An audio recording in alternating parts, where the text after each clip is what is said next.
Layouts and storyboarding. Storyboarding and layouts. Let's talk a little bit about fielding and how that works in storyboard and layout. In storyboard, you should be aware of what's coming after you let go of your storyboard.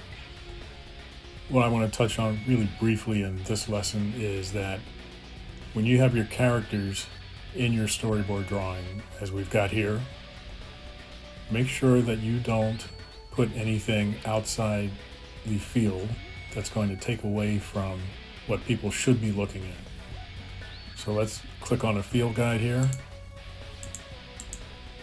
Here's a rough field guide. It's not accurate, but it's a rough field guide.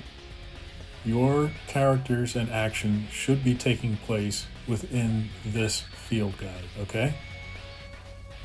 Do not have things happening in the corners, at the very top, at the very edge, at the very bottom.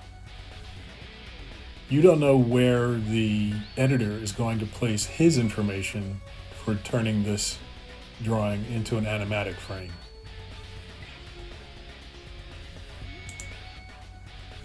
These red boxes, please don't put anything here, especially something that's held.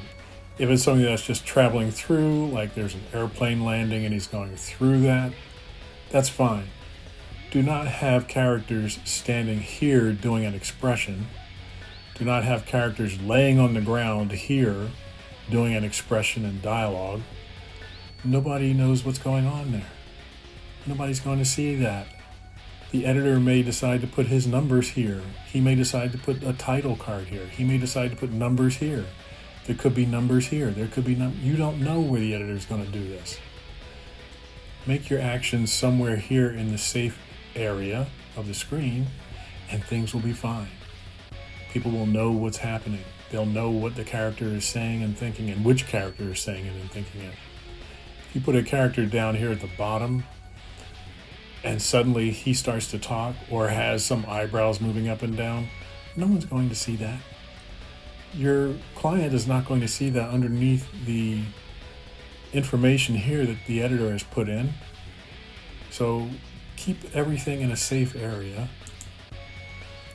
This is just the background. You can see the background is going through these red areas, but we can see a little bit of it under the character's feet here. I've been on shows where the editor has put frame number counting and everything in scene cuts here. I've seen them put it here, they've put it here, they've put it here. I've seen them put information here.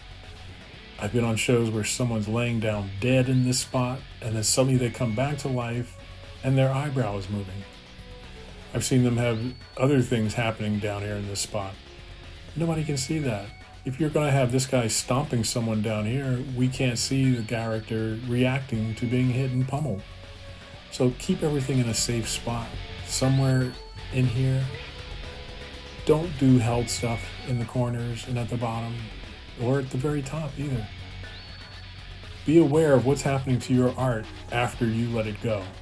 Who's getting this? The layout guy theoretically should be getting it, but these days it's an animator getting it. That animator needs to know a lot of information about what's going on, where it's happening. People overseas are not looking at a script.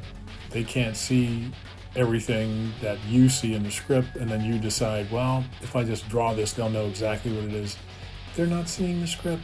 You've got to lay everything out very plainly, not just for your audience, but for your client and for the next guy down the line. So that was a very short introduction to let's keep everything in a certain field that can be seen and worked on by the next guy.